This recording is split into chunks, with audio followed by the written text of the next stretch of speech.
हाय दोस्तों, good morning, Radhe Radhe. तो आप लोग कैसे हो? आई होप ठीक होंगे। मैं भी ठीक हूँ। आज मैं जा रही हूँ, मेरे यहाँ पर भागवत कथा का आयोजन हुआ है, तो इसलिए मैं जा रही हूँ। तो बने रहिएगा मेरे ब्लॉग में। चलो मिलते हैं आपको। भोलेनाथ ने कहा कि देखिए, इसमें से भक्त तो केवल एक दो ही हैं। इसमें से सच्चे दिल से जो पूजा पाठ करने वाले हैं वो तो दो चार लोग ही हैं। माता पार्वती ने कहा कैसे? कि देखिए, आप परीक्षा लीजिए। मैं बूढ़ा बन जाता हूँ एक एक गधे के रूप में, और एक ये गड्ढा है, इसमें मैं गिर जाऊंगा। और तुम जो ऐसे स्वरूप में, ऐसे स्वरूप में रहना, ठीक है कि हाँ? और व्यक्ति जो निकले उनसे ये कहना कि भैया, ये मेरे पति हैं और ये गधे हैं और इनको निकाल दो। जो लोग निकले ना दर्शन के लिए, निकलते जान से कहना। और देखिए, निकालेगा वही जो गंगा नहा के आएगा, वही जो तुरंत गंगा नहा के आएगा। और क्योंकि गंगा नहाने से सारे पाप धुल जाते हैं, इसीलिए निकालेगा वही व्यक्ति जो गंगा नहा के आया है। अब तो सब लोग निकले। माता पार्वती के भैया रो रो के, ये मेरे पति हैं, इनको निकाल दो। तो पता है कुछ लोग क्या कहें? ये मज्जा जग गदा के संग तू का करी, चले भाई संग चले। ए मज्जा भावरी है गई है तू। माता पार्वती ने कहा कि देखिए, हमारे पति थे, वो सत्य कह रहे थे। क्योंकि और कहा कि मज्जा जी जग गदा के संग जो पति है, मतलब सोचू ना सकते कोई पति है, चले तू ऐसी सुंदर है, ऐसी हमारे संग रही, चल। माता पार्वती ने कहा कि देखिए, मैं पति को छोड़ के नहीं जा सकती, चाहे मेरा पति गधा हो या कुछ भी हो, लेकिन पति पति ही है। अब हुआ क्या, नारायण कि जैसे ही कहा तो बहुत सारे लोग आए, उन्होंने कहा कि देखिए, जो गंगा नहा के आएगा वो निकाल सकता है, और जो गंगा नहा के नहीं आएगा वो नहीं निकाल सकता। तो कुछ लोग तो संशय में ही नहीं निकाले कि शायद गंगा हम नहा के आए हैं तो शायद पाप धुले हैं, नहीं धुले हैं। यानी कुछ लोगों को तो संशय, जैसे आजकल कई लोगों को संशय रहता है ना कि वहां गए तो कुछ मिला कि नहीं मिला, या कुछ हमारा कुछ काम बना कि नहीं बना। अब जैसे ही कहा, अब कुछ व्यक्ति तो ऐसे ही चले गए कि देखिए, हम गंगा नहा के तो आए, पर लेकिन निकाल नहीं सकते, हमें भरोसा ही नहीं कि हम पवित्र हो गए कि नहीं होंगे। एक भैया थे, लाखों करोड़ों की भीड़ में एक भैया थे। उन्होंने कहा माता पार्वती, भैया ये मेरे पति हैं, इनको निकाल दो। उन्होंने कहा ठीक है बहन। और उन्होंने कहा कि गंगा नहा के आए हैं? माँ ने परीक्षा दी कि हाँ, मैं गंगा नहा के आया हूँ, मैं पावन हो चुका हूँ, पवित्र हो गया हूँ। जैसे ही गले से हाथ लगाया तो शंकर भगवान प्रकट हो गए। बोलिए शंकर भगवान की। जैसे कहा कि देखिए, ये सच्चा भक्त है। तो हम लोग भी खूब जाते हैं, लेकिन भगवान के मंदिर में जाते हैं ना तो सेल्फी लेते हैं, भगवान के पास खड़े होकर सेल्फी लेते हैं और डाल देते हैं कि वृंदावन में हम फलाने फलाने महाराज जी के यहाँ, या प्रेमानंद जी महाराज जी के यहाँ है, या उन महाराज जी के यहाँ। यानी हम करते तो हैं, लेकिन प्रचार कर देते हैं उस भक्ति का। और प्रचार कर देते हैं तो वो प्रचार नहीं होता। हम क्या करते हैं, जो गंदे काम होते हैं उनको छुपाते हैं,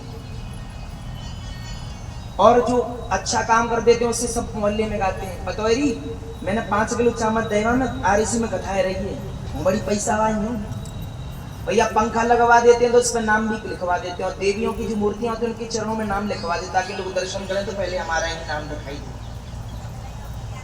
क्योंकि हम क्या करते हैं कि वो जो हमें करना ये चाहिए कि हमारे पाप है हम सबको बताना चाहिए, लेकिन हम क्या करते हैं, पाप है उनको छिपाते हैं, और पुण्य है उन सबको बताते हैं कि मैंने ये किया, मैंने वो किया। अब पता है, मैं इतने लोगों को रोज भोजन बांटता हूँ, ये करता हूँ, वो करता हूँ।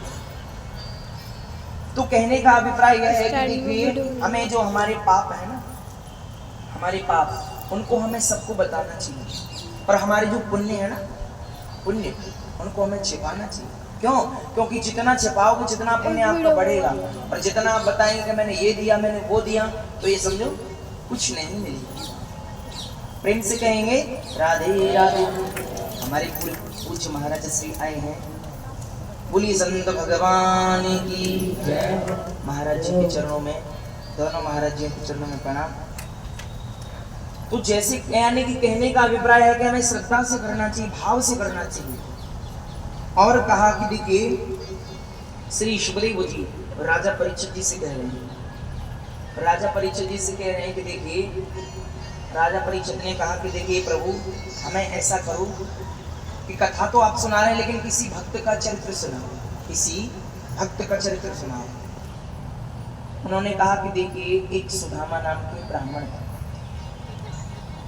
और कह रहे हैं कि देखिए कृष्णस्यासी सखा कश्चित् ब्राह्मणो ब्रह्मवित्तमान् विरक्त इंद्रियार्थेषु प्रशांतात्मा जितेन्द्रियः। ये मत सोचना कि कल भी कथा हुई, कल कहा कहेंगे। ये 10वें स्कंद के 80वें अध्याय में सुदामा चरित्र, 11वां स्कंद है, 12वां स्कंद है, 10वें स्कंद के और भी कुछ अध्याय हैं बाकी। क्यों? क्योंकि 7 दिन की कथा होती है तो समय नहीं मिल पाता, तो सुदामा चरित्र पे ही विश्राम हो जाता है। इसीलिए आप लोगों का ये स्नेह, आप लोगों का ये प्रेम है कि आपको ये विस्तार से माँ भगवती, हमारे हनुमान जी, हमारे राम जी आपको सुनवाया। कुछ लोग सुन रहे होंगे, कह रहे होंगे एरी जी जी जी तो लास्ट तक इतना हो तो जो तो भी ये कथना की कथा रही कल कहा कहेंगे। ऐसा नहीं, क्योंकि भगवान की कथाएं वो बहुत सारी हैं। क्योंकि 10वें स्कंद में 90 अध्याय, कितने 90। सोचिए उसमें 80वें अध्याय में सुदामा चरित्र है। तो कितना आजकल हम आदि कथा सुन रहे हैं कि नहीं, बस सुदामा चरित्र जाके विराम कर देते हैं। 11वां स्कंद रह जाता है, 12वां स्कंद रह जाता है, पूरा का पूरा वैसे ही रह जाता है। इसीलिए हमें पुण्य भी फिर उतना ही मिलता है। वो वाली बात होती है पूरी रात पीसा, यानी पूरी रात पिसाई की और पाली में समेटा, यानी कि निकला ही नहीं। इसीलिए अगर हम देखिए विधि विधान से जैसे आप लोग सुन रहे हैं तो गारंटी से आपको पूरा पुण्य मिलेगा जो शुरू से सुन रहे हैं। और जो नहीं आए वो अगर कल का दिन जो दिन है ना, अगर उस दिन आ जाएंगे तो ऐसा मत सोचना कि उनको नहीं मिलेगा, उनको भी पूरा पुण्य मिलेगा। क्यों मिलेगा? क्योंकि बाद में सबसे विषय सूची सुनाई जाती है कि क्या क्या सुना था सभी। इसीलिए तो उन्होंने कहा कि देखिए सुदामा नाम के जो ब्राह्मण थे वो बड़े ही कुछ कहते हैं गरीब थे। देखिए गरीब नहीं थे,